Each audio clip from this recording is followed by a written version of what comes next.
Karnataka TET ಪರೀಕ್ಷೆ paper 2 ದಿನಾಂಕ 6/11/2022 ನಡೆದ ಪರೀಕ್ಷೆಯ ಪ್ರಶ್ನೆ ಪತ್ರಿಕೆ. When the polynomial 3x to the power 4 plus 4x cube plus 4x minus 1 is divided by x plus 1, then the remainder is 6, 5, minus 5, minus 6. So ಇದು division ಕೊಟ್ಟಿದ್ದಾರೆ. ನಾವು ಹೇಗೆ ನಂಬರ್ಸನ್ನು ಡಿವೈಡ್ ಮಾಡ್ತೀವಿ ಅದೇ ಥರ ಆಲ್ಜಿಬ್ರಾದಲ್ಲಿ ನಾವು ಆಲ್ಜಿಬ್ರಾಯಿಕ್ ಎಕ್ಸ್ಪ್ರೆಷನ್ಸನ್ನು ಕೂಡ ಡಿವೈಡ್ ಮಾಡ್ತೀವಿ. ಸೊ ಇದರಲ್ಲಿ ಪಾಲಿನಾಮಿಯಲ್ ಕೊಟ್ಟಿದ್ದಾರೆ.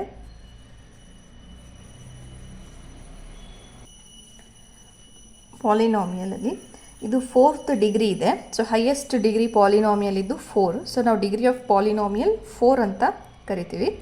So 3x to the power 4 ಇದೆ. 3x to the power 4. Next 4x cube ಇದೆ. So 4x cube.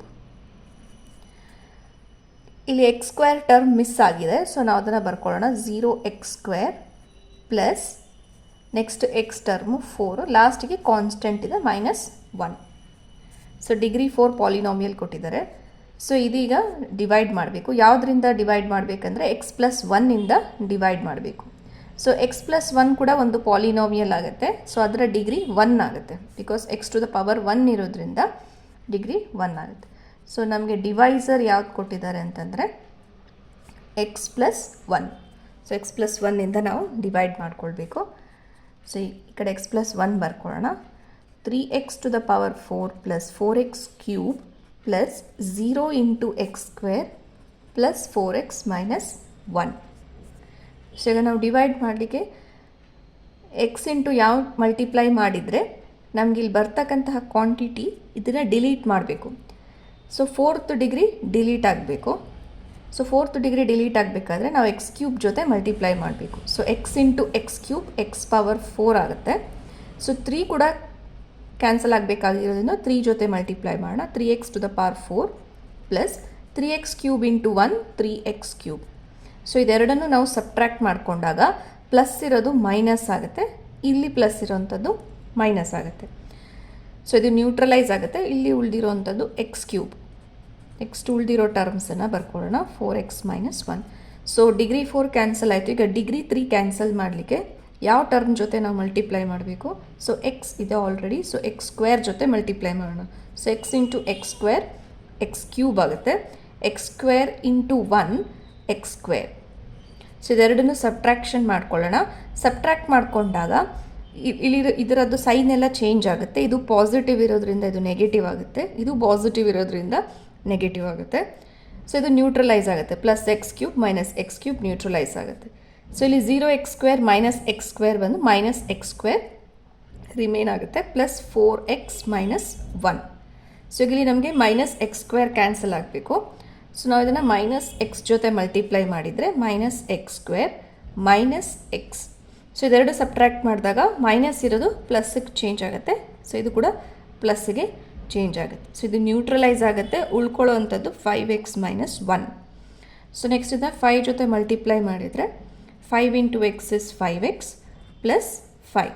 So subtract ಮಾಡಿದಾಗ this is minus and this is also minus. Plus 5x minus 5x neutralise ಆಗುತ್ತೆ. So ಉಳಿಯುವಂಥದ್ದು -6. ನಾವು ಇನ್ನು further multiplication ಮಾಡಲಿಕ್ಕಾಗಲ್ಲ, ಯಾಕೆಂದರೆ ಇಲ್ಲಿ X term ಇಲ್ಲ. ಕಾನ್ಸ್ಟೆಂಟ್ ಇದ್ದಿದ್ರೆ ಮಾಡ್ಬೋದಾಗಿತ್ತು. ಸೊ ಇಲ್ಲಿ ಎಕ್ಸ್ಪ್ರೆಷನ್ ಇದೆ. ಸೊ ಇದನ್ನು ಕ್ಯಾನ್ಸಲ್ ಮಾಡಲಿಕ್ಕಾಗಲ್ಲ. ಸೊ ಫೈನಲಿ ನಮಗೆ -6 ರಿಮೈಂಡರ್ ಉಳಿಯುತ್ತೆ, which is option 4. So this ಪಾರ್ಟನ್ನು ನಾವು ರಿಮೈಂಡರ್ ಅಂತ ಹೇಳ್ತೀವಿ. ಸೊ ಯಾವುದನ್ನು ನಾವು ಡಿವೈಡ್ ಮಾಡಿದ್ವಿ ಅವರನ್ನು ಡಿವಿಡೆಂಡ್. ಸೊ ಯಾವ ಹೆಲ್ಪ್ ತಗೊಂಡ್ವಿ ನಾವು, ಅಥವಾ ಇನ್ನೊಂದು ಫ್ಯಾಕ್ಟರನ್ನು ನಾವು ಕೋಶಂಟ್ ಅಂತ ಕರಿತೀವಿ. ಸೊ ಈ ಫ್ಯಾಕ್ಟರನ್ನು ನಾವು ಡಿವೈಸರ್, ಯಾವುದರಿಂದ ಡಿವೈಡ್ ಮಾಡಿದ್ವಿ ಅದನ್ನು ಡಿವೈಸರ್ ಅಂತ ಕರಿತೀವಿ.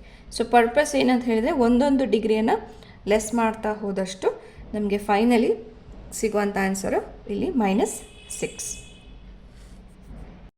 100ನೇ ಪ್ರಶ್ನೆ. The distance between 2 points A 3, 2 B x, 6 is 5 units. Then the value of x is -3, -2, 6, 5. So 2 points ಕೊಟ್ಟಿದ್ದಾರೆ. ಸೊ ಇದರದ್ದು x ಕೋಆರ್ಡಿನೇಟ್ 3, y ಕೋಆರ್ಡಿನೇಟ್ 2, ಇದರದ್ದು x ಕೋಆರ್ಡಿನೇಟ್ ಕೊಟ್ಟಿಲ್ಲ, ಅನ್ನೋನ್ ಇದೆ. ಇದರದ್ದು y ಕೋಆರ್ಡಿನೇಟ್ 6. ಸೊ ಎರಡು ಪಾಯಿಂಟ್ಸ್ನ ಡಿಸ್ಟೆನ್ಸ್ 5 ಯೂನಿಟ್ಸ್ ಇದೆ. ಸೊ ಡಿಸ್ಟೆನ್ಸ್ ಕೂಡ ಆಲ್ರೆಡಿ ಮೆನ್ಷನ್ ಮಾಡಿದ್ದಾರೆ. ನಾವು ಜಸ್ಟ್ ಇದರದ್ದು ಎಕ್ಸ್ ಕೋಆರ್ಡಿನೇಟ್ ಇದು ಲೊಕೇಶನ್ ಫೈಂಡ್ ಔಟ್ ಮಾಡ್ಕೊಳ್ಬೇಕು. Value of x coordinate find out ಮಾಡಬೇಕು.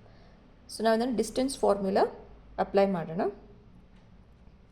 ಸೊ ಡಿಸ್ಟೆನ್ಸ್ ಫಾರ್ಮುಲಾ ಪ್ರಕಾರ d is equal to square root of x2 minus x1 the whole square plus y2 minus y1 the whole square. So ಇದರಲ್ಲಿ ಈ ಪಾಯಿಂಟನ್ನು so x1 y1 x2 y2 ತೊಗೊಂಡಿರೋದ್ರಿಂದ so ಇದು x1 y1 ಅಂತ label ಮಾಡೋಣ. ಇದನ್ನು x2 y2. So substitute ಮಾಡಿದಾಗ distance 5 is equal to square root of x2 minus x1 x minus 3 the whole square plus 6 minus 2 6 minus 2 the whole square. So 5 is equals to square root of x minus 3 whole square a minus b whole square apply ಮಾಡಿದಾಗ x square plus 9 minus 6x. 6 minus 2 is 4. 4 square 16. So 5 is equals to square root of x square minus 6x plus 25. So ಇದು perfect square ಅಲ್ಲ. So ಯಾವುದು ಕೂಡ multiply ಮಾಡಿ ಅದನ್ನು perfect square ಮಾಡಿ ಕಂಡುಹಿಡಿಲಿಕ್ಕಾಗಲ್ಲ. Because ಇದು 5 5s 25 ಇದೆ. ಬಟ್ ಆ್ಯಡ್ ಅಥವಾ ಸಬ್ಟ್ರ್ಯಾಕ್ಟ್ ಮಾಡಿದರೆ ನಮಗೆ 6 ಕ್ವಾಂಟಿಟಿ ಬರೋದಿಲ್ಲ. ಸೊ ಅದಕ್ಕೆ ನಾವು ಫರ್ದರ್ ಸಿಂಪ್ಲಿಫಿಕೇಷನ್ ಏನು ಮಾಡೋಣ, squaring on both sides. Squaring on both sides. So squaring on both sides ಆದಾಗ ಇದು 5 ಸ್ಕ್ವೇರ್ ಆಗುತ್ತೆ. ಇದು square root of x square minus 6x plus 25 the whole square ಆಗುತ್ತೆ. So 5 square is 25 is equal to, so ಈ ಸ್ಟೆಪ್ಪಲ್ಲಿ ಹೇಗೆ 2 ಮತ್ತು square root cancel ಆಗುತ್ತೆ. ಈಗ for example square root of a to square ಇದ್ದಾಗ ಸೊ ಇದು ಎ ಸ್ಕ್ವೇರ್, ಇದು ಸ್ಕ್ವೇರ್ ರೂಟ್ ಬದಲು ನಾವೇನು ಬರಿತೇವೆ 1/2 ಅಂತ ಬರಿತೀವಿ. So this is equal to a into, so 2 times 1 2 by 2, so a to the power 1, so a to the power 1 is a. So ಹಾಗಾಗಿ square root of x square minus 6x plus 2x the whole square, so x square minus 6x plus 25. So ಈಗ ಇದರಲ್ಲಿ plus 25 ಇರೋದ್ರಿಂದ ಇದು neutralise ಆಗುತ್ತೆ. So ಉಲ್ಟದು x square minus 6x is equal to 0. So ಈ ಕ್ವಾಡ್ರಾಟಿಕಲ್ಲಿ x common ಇದೆ. So x common ತಗೊಂಡಾಗ x minus 6 is equals to 0. So x is equals to 0 or x is equals to 6. So ನಮಗೆ solution 0 ಅಥವಾ 6 ಅಂತ ಬಂದಿದೆ. So ಇದರಲ್ಲಿ correct answer 3. Option 3. 101ನೇ ಪ್ರಶ್ನೆ. On the marked price of an article 2 successive discounts of 20%, one after the other are given. Then the total discount given on the marked price of an article is 36%, 40%, 38%, 35%. So ಒಂದು article ಇದು marked price ಮೇಲೆ ಡಿಸ್ಕೌಂಟನ್ನು apply ಮಾಡುವಂಥ ಪ್ರಶ್ನೆ ಇದು. ಆ discount 2 ಸರ್ತಿ apply ಆಗುತ್ತೆ. 2 ಸರ್ತಿ ಕೂಡ 20% ಡಿಸ್ಕೌಂಟ್ ಕೊಡ್ತಾರೆ. ಸೊ ನಾವು ಒಟ್ಟು ಟೋಟಲ್ ಡಿಸ್ಕೌಂಟ್ ಎಷ್ಟು ಅಂತ ಫೈಂಡ್ ಔಟ್ ಮಾಡಬೇಕು. ಕೆಲವೊಂದು ಸತಿ ಕ್ವೆಶನಲ್ಲಿ ಸೇಮ್ ಡಿಸ್ಕೌಂಟ್ 2 ಸರ್ತಿ ಅಪ್ಲೈ ಮಾಡ್ತಾರೆ. 20% ಅಂತ ಕೊಟ್ಟಿದ್ದಾರೆ ಇದರಲ್ಲಿ. ಸೊ 20% 2 ಸರ್ತಿ ತಗೊಳ್ಬೇಕು. ಯಾಕಂದರೆ ಇದರಲ್ಲಿ 2 ಕೊಟ್ಟಿದ್ದಾರೆ, 2 ಸಕ್ಸೆಸಿವ್ ಡಿಸ್ಕೌಂಟ್ ಅಂತ ಕೊಟ್ಟಿದ್ದಾರೆ. ಕೆಲವೊಂದು ಟೈಮ್ ಏನಾಗುತ್ತೆ ಅಂದರೆ 20% ಡಿಸ್ಕೌಂಟ್, 25% ಡಿಸ್ಕೌಂಟ್ ಅಥವಾ 36% ಡಿಸ್ಕೌಂಟ್, 22% ಡಿಸ್ಕೌಂಟ್ ಅಂತ ಬೇರೆ ಬೇರೆ ವ್ಯಾಲ್ಯೂಸ್ ಕೊಡ್ತಾರೆ. ಸೊ ಇದರಲ್ಲಿ 20% ಡಿಸ್ಕೌಂಟ್ 2 ಸರ್ತಿನೂ ಸೇಮ್ ಅಪ್ಲೈ ಮಾಡಿದ್ದಾರೆ. ಸೊ ಇದನ್ನು 2 ಮೆಥಡಲ್ಲಿ ಸಾಲ್ವ್ ಮಾಡ್ಬೋದು. ಒಂದು ಫಾರ್ಮುಲಾ ಮೆಥಡ್, ಇನ್ನೊಂದು ನಾರ್ಮಲ್ ರೆಗ್ಯುಲರ್ ಮೆಥಡಲ್ಲಿ ಕೂಡ ಫೈಂಡ್ ಔಟ್ ಮಾಡ್ಬೋದು. ಸೊ ಫಸ್ಟು ನಾವು ಫಾರ್ಮುಲಾ ಮೆಥಡನ್ನು ಸಾಲ್ವ್ ಮಾಡೋಣ. ಸೊ ಫಾರ್ಮುಲಾ ಮೆಥಡಲ್ಲಿ ಸಕ್ಸೆಸಿವ್ ಡಿಸ್ಕೌಂಟ್ ಇದ್ದಾಗ ಅಂದರೆ ಬ್ಯಾಕ್ ಟು ಬ್ಯಾಕ್ ಡಿಸ್ಕೌಂಟ್ ಇದ್ದಾಗ x plus y minus x into y by 100 formula apply ಮಾಡ್ತೀವಿ. ಸೊ ಇದರಲ್ಲಿ ಫಸ್ಟ್ ಯಾವ ಡಿಸ್ಕೌಂಟ್ ಹಾಕಿದ್ದೀವಿ ಅದನ್ನು ಎಕ್ಸ್ ಅಂತ ತಗೊಳ್ಳೋಣ. ಫಸ್ಟ್ ನಾವು 20% ಡಿಸ್ಕೌಂಟ್ ಹಾಕಿದ್ದೀವಿ, ಸೊ ಎಕ್ಸ್ 20%. ವೈ ಕೂಡ ಅಷ್ಟೇ ಇದೆ, ಯಾಕಂದರೆ ಸೇಮ್ ಡಿಸ್ಕೌಂಟು ಇನ್ನೊಂದು ಸರ್ತಿ ಅಪ್ಲೈ ಮಾಡಿರೋದ್ರಿಂದ ವೈನ 20% ತೊಗೊಳ್ಳೋಣ. ಸೊ ಬೇರೆ ವ್ಯಾಲ್ಯೂ ಕೊಟ್ಟಿದ್ರೆ ನಾವು ವೈಯಲ್ಲಿ ಬೇರೆ ವ್ಯಾಲ್ಯೂ ಬರಿಬೇಕು. ಸೊ ಈಗ ಇದರಲ್ಲಿ ಸಬ್ಸ್ಟಿಟ್ಯೂಟ್ ಮಾಡಿದಾಗ 20 + 20 - 20 × 20 divided by 100. So this implies 20 + 20 40 - 400 divided by 100. So ಇದನ್ನು ನಾವೀಗ ಡಿವೈಡ್ ಮಾಡ್ಕೊಳ್ಳೋಣ. ಬಾಡ್ಮಾಸ್ ರೂಲ್ ಪ್ರಕಾರ ಇದನ್ನು 4 ಬರುತ್ತೆ. 400/100 is 4. So 40 - 4 is 36. ಸೊ ಇದು 36% ಆಗುತ್ತೆ. ಟೋಟಲ್ ಡಿಸ್ಕೌಂಟ್ ಇದ್ದು ಪರ್ಸೆಂಟೇಜು 36% ಆಗುತ್ತೆ. So correct option A. So ಈಗ ನಾವು ಇನ್ನೊಂದು ರೆಗ್ಯುಲರ್ ಮೆಥಡ್ ಕಲ್ತ್ಕೊಳ್ಳೋಣ. ಸೊ ಇದರಲ್ಲಿ ನಾವು ಫಸ್ಟು ಒಂದು ಸಿಂಪಲ್ ಫ್ಯಾಕ್ಟನ್ನು ಕಲ್ತ್ಕೊಳ್ಳೋಣ. ಇದು ಈಗ ಪರ್ಸೆಂಟೇಜಲ್ಲಿ ನಾವು 100 ಯಾವತ್ತೂ ತೊಗೊಳ್ಳೋವಂಥದ್ದು. ಡಿನಾಮಿನೇಟರ್ ಯಾವಾಗಲೂ ನಾವು 100 ತೊಗೊಳ್ತೀವಿ. ಸೊ ನ್ಯೂಮರೇಟರ್ ಯಾವ ವ್ಯಾಲ್ಯೂ ಆದರೂ ಇರ್ಬೋದು. ಸೊ ಡಿನಾಮಿನೇಟರ್ನ ನಾವು 100 ಅಂತ ತೊಗೊಳ್ತೀವಿ ಪರ್ಸೆಂಟೇಜಲ್ಲಿ. ಸೊ ಈಗ ಇಲ್ಲಿ ಇವ್ರು ಏನು ಮಾಡಿದ್ದಾರೆ, ಮಾರ್ಕ್ಡ್ ಪ್ರೈಸ್ ಎಷ್ಟು ಅಂತ ಕೊಟ್ಟಿಲ್ಲ, ಮೆನ್ಷನ್ ಮಾಡಿಲ್ಲ. ಬಟ್ ಕ್ವೆಶ್ಚನ್ ಬಂದು ಪರ್ಸೆಂಟೇಜ್ ಇರೋದ್ರಿಂದ ನಾವು ಇದನ್ನು ಮಾರ್ಕ್ಡ್ ಪ್ರೈಸನ್ನು 100 ರೂಪೀಸ್ ಅಂತ ತೊಗೊಳ್ಬೋದು. ಯಾಕೆಂದರೆ ಅವ್ರು ಕೊಟ್ಟಿಲ್ದಿರೋದ್ರಿಂದ ಮತ್ತು ಇದರಲ್ಲಿ ಪರ್ಸೆಂಟೇಜೆಲ್ಲ ಇರೋದ್ರಿಂದ ನಾವು 100 ರೂಪೀಸ್ ಅಂತ ಫಿಕ್ಸ್ ಮಾಡ್ಕೊಳ್ಬೋದು. ಈಗ ಫ್ಯಾಕ್ಟ್ 1 ಏನಂತ ನೋಡೋಣ. ಈಗ 15% ಆಫ್ 100, 15% ಆಫ್ 100. ಸೊ ಇಲ್ಲಿ 100 ಫಿಕ್ಸ್ ಇದ್ದಾಗ ಇಲ್ಲಿ ಎಷ್ಟು ಪರ್ಸೆಂಟ್ ಇರುತ್ತೋ ಅಷ್ಟೇ ವ್ಯಾಲ್ಯೂ ಇರುತ್ತೆ. 15% ಆಫ್ 100 is 15. ಈಗ 0.3% ಆಫ್ 100, 100ಗೆ ನೀವು ಪರ್ಸೆಂಟ್ ಹೇಳ್ತಾ ಇದ್ದೀರಾ ಅಂದರೆ ಅದು 0.3 ಆಗಿರುತ್ತೆ. ಸಪೋಸ್ ಈಗ 7.2 ಅಂದರೆ 100ಗೆ ಎಷ್ಟಾಗುತ್ತೆ ಅಂದರೆ ಅದು 7.2% ಆಗುತ್ತೆ. ಸೊ ಇದೊಂದು ಫ್ಯಾಕ್ಟ್ 1. ಸೊ ಈ ವ್ಯಾಲ್ಯೂಸ್ ಇದ್ದರೆ ಈ ವ್ಯಾಲ್ಯೂ ಸೇಮ್ ಇರುತ್ತೆ, ಈ ವ್ಯಾಲ್ಯೂಸ್ ಇದ್ದರೆ ಪರ್ಸೆಂಟೇಜ್ ಕೂಡ ಅದೇ ಸೇಮ್ ಇರುತ್ತೆ. ಸೊ ಇನ್ನೊಂದು ಸಿಂಪಲ್ ಫ್ಯಾಕ್ಟ್ ಕಲ್ತ್ಕೊಳ್ಳೋಣ. ಈಗ 800 ಅಂತ ಒಂದು ನಂಬರ್ ಇದ್ದರೆ, ಸೊ ನಾವು ಇದ್ರದ್ದು 10% ಹೇಗೆ ಕಂಡು ಹಿಡಿತೀವಿ.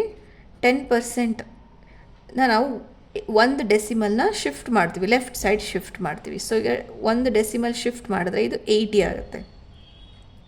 ಸೊ ಈಗ ನಮಗೆ 20% ಬೇಕು ಅಂತಂದರೆ ಫಸ್ಟು 10% ಕ್ಯಾಲ್ಕುಲೇಟ್ ಮಾಡಿ ಅದನ್ನು ಡಬಲ್ ಮಾಡಿಕೊಂಡ್ರೆ ಆಯಿತು. ಸೊ 160 ಆಗುತ್ತೆ. ಸೊ 10% ಕ್ಯಾಲ್ಕುಲೇಟ್ ಮಾಡೋದು ತುಂಬ ಈಸಿ. ಸೊ 20% 10%ನ ಡಬಲ್ ಮಾಡಿದರೆ ಆಯಿತು. ಫಾರ್ ಎಕ್ಸಾಂಪಲ್ 0.2 ಇದ್ದರೆ, ಸೊ ಇದರದ್ದು 10%, 1 ಡೆಸಿಮಲ್ ಶಿಫ್ಟ್ ಮಾಡಿದ್ರೆ ಆಯಿತು. 0.02 ಆಗುತ್ತೆ. 0.02 ಆಗುತ್ತೆ. ಸೊ ಅದೇ ಇದರದ್ದು 20% ಎಷ್ಟಾಗುತ್ತೆ, ಇದರದ್ದು ಡಬಲ್ ಮಾಡಿದರೆ ಆಯಿತು. 0.02 × 2 ಅಥವಾ 0.02 + 0.02 ಡಬಲ್ ತೊಗೊಂಡ್ರೆ ಇದು 0.04 ಆಗ್ತದೆ. So this is 20%. ಸೊ ಇದನ್ನು ನಾವು ಈಸಿಯಾಗಿ ಕ್ಯಾಲ್ಕುಲೇಟ್ ಮಾಡ್ಬೋದು. ಸೊ ಈಗ ನಮಗೆ ಗೊತ್ತಾಗಿದೆ ಮಾರ್ಕ್ ಪ್ರೈಸ್ ನಾವು ಯಾಕೆ 100 ತೊಗೊಂಡಿದ್ದೀವಿ ಅಂದರೆ ಇಲ್ಲಿ ಕ್ವೆಶನಲ್ಲಿ ಕೊಟ್ಟಿಲ್ಲ, ಮತ್ತು ಇದು ಪರ್ಸೆಂಟೇಜ್ ರಿಲೇಟೆಡ್ ಸಮ್ ಆಗಿರೋದ್ರಿಂದ ನಾವು 100 ರೂಪೀಸ್ ತೊಗೊಳ್ಬೋದು. ಸೊ ಈಗ ಫಸ್ಟ್ ಡಿಸ್ಕೌಂಟ್ ಎಷ್ಟಿದೆ ಅಂತ ಹೇಳಿದರೆ 20% ಇದೆ. ಸೊ ಫಸ್ಟ್ ಡಿಸ್ಕೌಂಟು 20% ಆದರೆ ಡಿಸ್ಕೌಂಟ್ ಇದು ಬೆಲೆ ಎಷ್ಟಾಗುತ್ತೆ, 20% ಆಫ್ 100. ಸೊ 20 ರೂಪೀಸ್ ಡಿಸ್ಕೌಂಟ್ ಆಯಿತು. ಸೊ 20% ಆಫ್ 100 20 ರೂಪೀಸ್ ಆಯಿತು. ಸೊ ಡಿಸ್ಕೌಂಟ್ ಬೆಲೆ 20 ರೂಪೀಸ್ ಆಯಿತು. ಸೊ ಪ್ರೈಸ್ ಎಷ್ಟಾಯಿತು, ಆರ್ಟಿಕಲ್ ಇದ್ದು ಪ್ರೈಸ್ ಡಿಸ್ಕೌಂಟ್ 20 ರೂಪಾಯಿ ಕೊಟ್ಟಿರೋದ್ರಿಂದ ಕಡಿಮೆ ಆಯಿತು. ಸೊ 80 ರೂಪೀಸ್ ಆಯಿತು. ಅದರದ್ದು ಬೆಲೆ ಈಗ ಆರ್ಟಿಕಲ್ ಇದ್ದು ಬೆಲೆ 80 ರೂಪೀಸ್ ಆಯಿತು.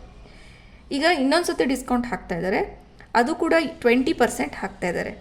ಸೊ 20% ಈಗ ನಾವು 80 ರೂಪೀಸ್ ಮೇಲೆ 20% ಕ್ಯಾಲ್ಕುಲೇಟ್ ಮಾಡಬೇಕು. ಬಿಕಾಸ್ ಇವಾಗ ಆರ್ಟಿಕಲ್ ಇದು ಬೆಲೆ 80 ರೂಪೀಸ್ ಆಗಿದೆ.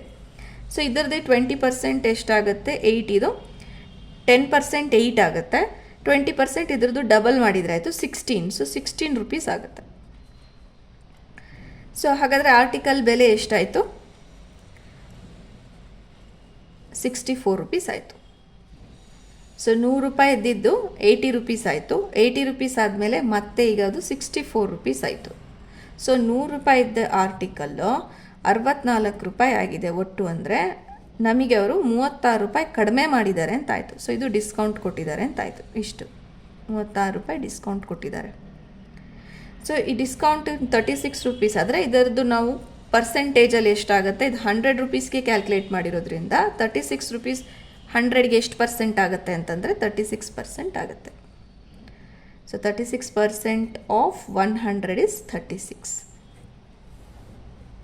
ಸೊ ಕರೆಕ್ಟ್ ಆನ್ಸರ್ 2 ಮೆಥಡಿಂದ ಕೂಡ ನಮಗೆ ಎ ಬಂದಿದೆ. 102ನೇ ಪ್ರಶ್ನೆ.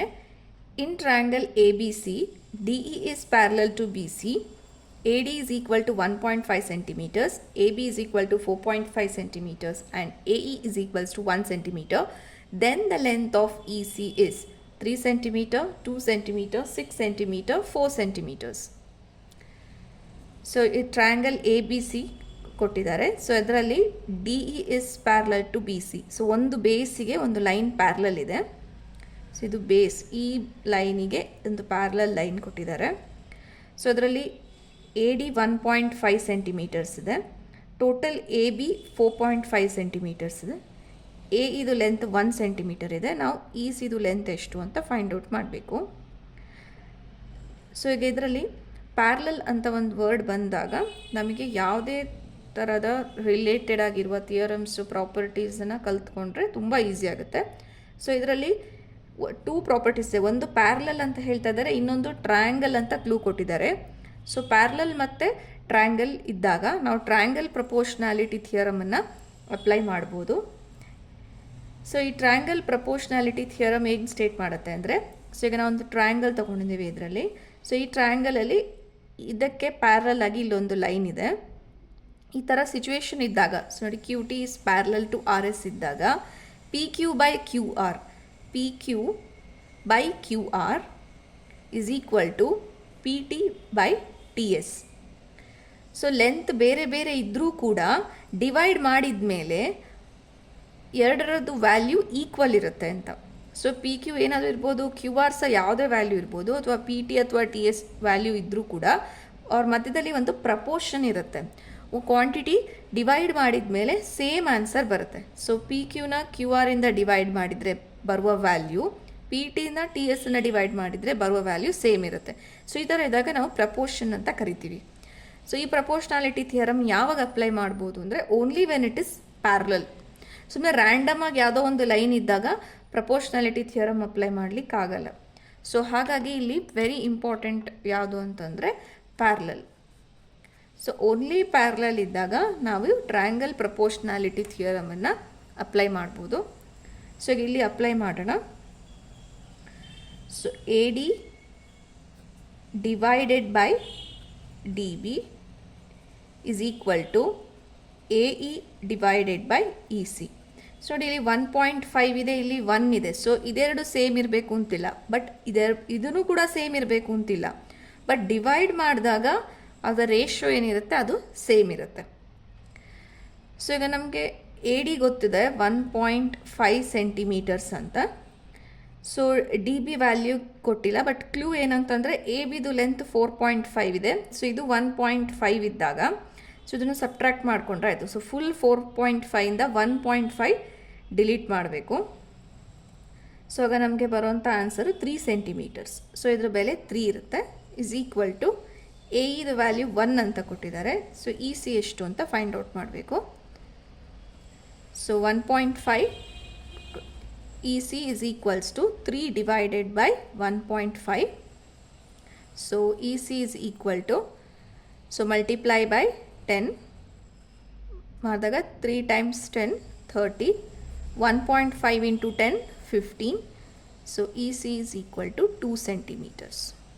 So the value of EC is 2 centimeters. So ನೋಡಿ ಇಲ್ಲಿ 3 ಇದೆ, ಇಲ್ಲಿ 2 ಇದೆ. ಸೊ ಸೇಮ್ ವ್ಯಾಲ್ಯೂಸ್ ಇರಬೇಕು ಅಂತಿಲ್ಲ, ಬಟ್ ಡಿವೈಡ್ ಮಾಡಿದ ಮೇಲೆ ಅದರ ರೇಷಿಯೋ ವ್ಯಾಲ್ಯೂ ದ ಫ್ಯಾಕ್ಟರ್ ಏನಿದೆ ಅದು ಸೇಮ್ ಬರಬೇಕು. 103ನೇ ಪ್ರಶ್ನೆ. The perimeter of a rectangle is 15 centimeter and it's breadth is 2/3 centimeter. Then the length of the rectangle is 5/6 centimeter, 4 2 by 3 centimeter, 4 1 by 3 centimeter and 4.5 centimeter. So ಈಗ ಇದರಲ್ಲಿ perimeter of a rectangle ಕೊಟ್ಟಿದ್ದಾರೆ. So rectangle ಅಂತ ಹೇಳಿದರೆ opposite sides equal ಇರುತ್ತೆ. So ಇದ್ರದ್ದು perimeter ಕೊಟ್ಟಿದ್ದಾರೆ 15 centimetres ಅಂತ. Perimeter ಅಂತ ಹೇಳಿದರೆ ಇದ್ರ ಕಂಪ್ಲೀಟ್ ಬೌಂಡ್ರಿ ಎಷ್ಟಿರುತ್ತೆ ಅದರದ್ದು ಲೆಂತ್ ಪೆರಿಮೀಟರ್ ಅಂತ ಹೇಳ್ತೀವಿ. ಸೊ ಈಗ ನಾನು ಇದನ್ನು ಅನ್ಫೋಲ್ಡ್ ಮಾಡಿ ಬರ್ದಿದ್ದು ನೋಡಿ. So A B, B C, C D, A D, ಇದು ಆ್ಯಕ್ಚುಲಿ ಇದ್ರದ್ದೇ ಮೆಷರ್ಮೆಂಟ್ ತೊಗೊಂಡಿಲ್ಲ, ಬಟ್ ಜಸ್ಟ್ ಪೆರಿಮೀಟರ್ ಅಂದರೆ ಏನು ಅಂತ ಹೇಳೋಕ್ಕೆ ಇಲ್ಲಿ ನಾವು ಇದರದ್ದು ಎಲ್ಲ ಪಾರ್ಟ್ಸನ್ನು ತಗೊಂಡು ಫಿಕ್ಸ್ ಮಾಡಿದರೆ ಇದರದ್ದು ಸ್ಕೇಲಲ್ಲಿ ಇದರದ್ದು ಲೆಂತ್ ನೋಡ್ತೀವಲ್ಲ ಅದನ್ನೇ ನಾವು ಪೆರಿಮೀಟರ್ ಅಂತ ಕರಿತೀವಿ. ಸೊ ಈ ಪೆರಿಮೀಟರ್ ಕೊಟ್ಟಿದ್ದಾರೆ 15 ಸೆಂಟಿಮೀಟರ್ಸ್ ಅಂತ. ಸೊ ಪೆರಿಮೀಟರ್ ಕೊಟ್ಟಿರೋದ್ರಿಂದ ನಾವು ಇದರದ್ದು ಲೆಂತನ್ನು ಫೈಂಡ್ ಔಟ್ ಮಾಡಬೇಕು. ಬ್ರೆತ್ ಕೂಡ ಕೊಟ್ಟಿದ್ದಾರೆ. So breadth value 2 by 3 centimeter. ಇದನ್ನು ಮಿಕ್ಸ್ಡ್ ಫ್ರ್ಯಾಕ್ಷನ್ ಅಂತಾರೆ. ಇದನ್ನು ಸಾಲ್ವ್ ಮಾಡಿದರೆ 8 by 3 ಸೆಂಟಿಮೀಟರ್ ಆಗುತ್ತೆ. ಸೊ ಪೆರಿಮೀಟರ್ ಕೂಡ ಕೊಟ್ಟಿದ್ದಾರೆ, ಬ್ರೆತ್ ಕೂಡ ಕೊಟ್ಟಿದ್ದಾರೆ. ನಾವು ಲೆಂತನ್ನು ಫೈಂಡ್ ಔಟ್ ಮಾಡಬೇಕು. ಸೊ ಈ total perimeter P is equal to 2 ಸರ್ತಿ ಲೆಂತ್ ರಿಪೀಟ್ ಆಗುತ್ತೆ ಪ್ಲಸ್ 2 ಸರ್ತಿ ಬ್ರೆತ್ ರಿಪೀಟ್ ಆಗುತ್ತೆ. So 15 is equal to 2 into L plus 2 into 8 by 3. So 15 is equal to 2L plus 16 by 3. So 15 minus 16 by 3 is equal to 2L. So this implies LCM 3 ತಗೊಂಡಾಗ 45 minus 16 is equal to 2L. So this implies 45 is 16, 29 by 3 is equal to 2L. So 29 by 3 times 2 6L. So but ಇಲ್ಲಿ mixed ಫ್ರ್ಯಾಕ್ಷನಲ್ಲಿ ಕೊಟ್ಟಿದ್ದಾರೆ. So ನಾವು ಇದನ್ನು divide ಮಾಡಿದರೆ 6 4s are 24. So reminder 5 ಆಗುತ್ತೆ. So divisor ಯಾವತ್ತು 6 ಬಾಟಮಲ್ಲಿರುತ್ತೆ. So 6 4s are 24. So 6 4s are 24. 6 4s are 24 plus 5. So ಅದನ್ನು ಇಲ್ಲಿ ಬರ್ಕೊಳ್ತೀವಿ. So 6 4s are 24, 24 plus 5 29. So ಅದನ್ನು ಇಲ್ಲಿ ನ್ಯೂಮರೇಟರಲ್ಲಿದೆ. Divisor 6. So length is equal to 5 by 6 centimeters. So correct option, first one. The area of an equilateral triangle is 25 square root of 3 centimeter square. Then its perimeter is 10 centimeter, 20 centimeter, 30 centimeter, 40 centimeter. So ಇದರಲ್ಲಿ equilateral triangle. So equilateral ಟ್ರಯಾಂಗಲ್ಗೆ ಅದರದ್ದೇ properties ಇದೆ. So equilateral ಟ್ರಯಾಂಗಲಲ್ಲಿ ಎಲ್ಲ sides same ಇರುತ್ತೆ. So ನಾವು ಈ ಸೈಡನ್ನು X ಅಂತ ತಗೊಂಡ್ರೆ ಈ ಸೈಡಿದು ಲೆಂತ್ ಕೂಡ ಅಷ್ಟೇ ಇರುತ್ತೆ, ಈ ಸೈಡಿದು ಲೆಂತ್ ಕೂಡ ಅಷ್ಟೇ ಇರುತ್ತೆ. ಸೊ ಆ್ಯಂಗಲ್ ಕೂಡ ಸೇಮ್ ಇರುತ್ತೆ ಮತ್ತು ಅದು 60 ಡಿಗ್ರೀಸೇ ಆಗಿರುತ್ತೆ ಈಕ್ವಿಲ್ಯಾಟ್ರಲ್ ಟ್ರಯಾಂಗಲಲ್ಲಿ. ಸೊ ನಮಗೆ ಈಕ್ವಿಲ್ಯಾಟ್ರಲ್ ಟ್ರಯಾಂಗಲ್ ಪ್ರಾಪರ್ಟಿ ಗೊತ್ತಾಯಿತು. ಈಗ ಇದರದ್ದು ಏರಿಯಾ ಮತ್ತು ಪೆರಿಮೀಟರ್ ಬಗ್ಗೆ ನೋಡೋಣ. Area of an equilateral triangle is 25 square root of 3 centimeter square. So area already ಕೊಟ್ಟಿದ್ದಾರೆ 25 square root of 3 centimeter square. So ನಾವು ಇದರದ್ದು ಪೆರಿಮೀಟರನ್ನು ಫೈಂಡ್ ಔಟ್ ಮಾಡಬೇಕು. So area of equilateral triangle formula square root of 3 divided by 4 into side square. So ಇಲ್ಲಿ ನಾವು side X ಅಂತ ತಗೊಂಡಿದ್ದೀವಿ. So x square ಅಂತ ತಗೊಳ್ಳೋಣ. So area 25 square root of 3 is equal to √3 by 4 into x square. So ಈಗ ಇಲ್ಲಿ square root of 3 cancel ಮಾಡಿಕೊಂಡ್ರೆ 1 ಅಂತ ಬರುತ್ತೆ. ಸೊ ಉಲ್ಟದು 25 into 4 100 is equal to x square. So x is equal to plus or minus 10, but ಇದು length ಆಗಿರೋದ್ರಿಂದ ನಾವು plus 10 ಅಂತ ತೊಗೊಳ್ಳೋಣ. So x is equal to 10 centimetre. So ನಮಗೆ ಇದರದ್ದು ಲೆಂತ್ ಗೊತ್ತಾಯಿತು 10 ಸೆಂಟಿಮೀಟರ್ಸ್ ಅಂತ. ಬಟ್ ಅವ್ರ ಪೆರಿಮೀಟರ್ ಕೇಳಿದ್ದಾರೆ. ಸೊ ಪೆರಿಮೀಟರ್ ಅಂತ ಹೇಳಿದ್ರೆ total length of the boundary. So ನಾವು ಪ್ರೀವಿಯಸ್ ರೆಕ್ಟ್ಯಾಂಗಲ್ ಸಮ್ಮಲ್ಲಿ ಸಾಲ್ವ್ ಮಾಡಿದಾಗೆ ಸೊ ಇದೆಲ್ಲದರದ್ದು ಲೆಂತನ್ನು ನಾವು ಕಂಡು ಹಿಡ್ಕೊಂಡ್ರೆ ಅನ್ಫೋಲ್ಡ್ ಮಾಡಿ ಇದರ ಲೆಂತ್ ಸಿಕ್ಕಿದ್ರೆ ಅದನ್ನು ನಾವು ಪೆರಿಮೀಟರ್ ಅಂತ ಕರಿತೀವಿ. ಸೊ ಹಾಗಾದರೆ ಇದರದ್ದು ಪೆರಿಮೀಟರ್ ಎಷ್ಟಾಗುತ್ತೆ ನೋಡಿ, x plus x plus x. So 3 ಸರ್ತಿ ಎಕ್ಸ್ ಇದೆ. So 3 times x 3x. So perimeter is equal to 3 into 10. So perimeter is equal to 30 centimeters. So correct option is 3. The median of the scores 12, 8, 10, 5, 13, 18 is 10, 12, 11, 15. So scores ಕೊಟ್ಟಿದ್ದಾರೆ, ನಾವು ಅದರದ್ದು ಮೀಡಿಯನನ್ನು ಕಂಡುಹಿಡಿಬೇಕು. So raw data ಬರ್ಕೊಳ್ಳೋಣ. 12, 8, 10, 5, 13 and 18. So median ಅಂತ ಹೇಳಿದರೆ middle value. So ಅದಕ್ಕೆ ನಾವು ಇದನ್ನು ಫಸ್ಟು ಅರೇಂಜ್ ಮಾಡ್ಕೊಳ್ಬೇಕಾಗುತ್ತೆ. ಸಣ್ಣ ವ್ಯಾಲ್ಯೂಸಿಂದ ಅರೇಂಜ್ ಮಾಡ್ಕೊಳ್ಳೋಣ. 5, 8, 10, 12, 13, 18. ಸೊ ಇದು ಅಸೆಂಡಿಂಗ್ ಆರ್ಡರಲ್ಲಿದೆ. ಸೊ ಈಗ ಇದರಲ್ಲಿ ಎಷ್ಟು ನಂಬರ್ ಆಫ್ ಟರ್ಮ್ಸ್ ಇದೆ ಅದೇ ಇಂಪಾರ್ಟೆಂಟ್ ಆಗುತ್ತೆ. ಸೊ ಇದರಲ್ಲಿ 1, 2, 3, 4, 5, 6. ಸೊ ಇದರಲ್ಲಿ 6 ಟರ್ಮ್ಸ್ ಇದೆ. 6 ಟರ್ಮ್ಸ್ ಈವನ್ ಆಗಿರೋದ್ರಿಂದ ನಾವು ಈಸಿಯಾಗಿ ಮಿಡಲ್ ವ್ಯಾಲ್ಯೂ ಹೇಳೋಕ್ಕಾಗಲ್ಲ. ಆಡ್ ಇದ್ದಿದ್ದರೆ ಮಿಡಲ್ ವ್ಯಾಲ್ಯೂನ ಬೇಗ ಫೈಂಡ್ ಔಟ್ ಮಾಡ್ಬೋದಾಗಿತ್ತು. ಸೊ ಈಗ 5 ಟರ್ಮ್ ಇದ್ದಿದ್ರೆ ಸೊ 5, 13, 8, 12 ಕ್ಯಾನ್ಸಲ್ ಆಗಿ 10 ಅಂತ ತೊಗೊಳ್ಬೋದಾಗಿತ್ತು ಮಿಡಲ್ ಟರ್ಮು. ಬಟ್ ಇಲ್ಲಿ ನಮ್ಮ ಹತ್ರ 6 ಟರ್ಮ್ಸ್ ಇದೆ. ಸೊ ಈವನ್ ಇದ್ದಾಗ ನಾವು ಮಿಡಲ್ ಟರ್ಮನ್ನು ಫೈಂಡ್ ಔಟ್ ಮಾಡಲಿಕ್ಕೆ ಈಸಿಯಾಗಿ ಆಗಲ್ಲ. ಸೊ ಇದರಲ್ಲಿ ಇಷ್ಟೇ ಟರ್ಮ್ಸ್ ಇರೋದ್ರಿಂದ ನಾವು ಯಾವ ಥರ ನೋಡ್ಬೋದು ನೋಡಿ. 5, 18, 8, 13. ಸೊ ಉಳಿದದ್ದು ಈ ಕಡೆ 2 ಈ ಕಡೆ 2 ತೆಗೆದ್ರೆ ಇಲ್ಲಿ ಉಳಿದದ್ದು 10 ಆ್ಯಂಡ್ 12. ಸೊ ಇದರದ್ದು ಆ್ಯಾವ್ರೇಜ್ ತೊಗೊಂಡ್ರೆ ಆಯಿತು. So 10 + 12 divide by 2. So 22/2. So 11. So middle term 11 ಅಂತ ತೊಗೊಂಡ್ರೆ ಆಯಿತು. ಬಟ್ ಈಗ ಇನ್ನೊಂದು ಫಾರ್ಮುಲಾ ಮೆಥಡಲ್ಲಿ ನೋಡೋಣ. ಸೊ ಫಾರ್ಮುಲಾ ಮೆಥಡಲ್ಲಿ ಆಡ್ ಟರ್ಮ್ ಇದ್ದಾಗ ಫಾರ್ಮುಲಾ ಯಾವುದಾಗುತ್ತೆ, n/2 term plus n/2 plus 1th term divided by 2. So n ಅಂತ ಹೇಳಿದರೆ ನಂಬರ್ ಆಫ್ ಟರ್ಮ್ಸ್ ಆಗುತ್ತೆ. ಸೊ 6 ಇದೆ number of terms. So 6/2 3. So third term ನಾವು ಆರ್ ಡಿ ಅಂತ ಬರ್ಕೊಳ್ಳೋಣ. Third term plus 6/2 3, 3 + 1 4, 4th term divided by 2. So ಇಲ್ಲಿ third term ಅಂತ ಹೇಳಿದರೆ 1, 2, 3. Third term is 10, fourth term is 12 divided by 2. So 22/2 11. So median ಅಂದರೆ middle of the scores, middle value of the scores ಬಂದು 11. So ಇದರಲ್ಲಿ correct option 3.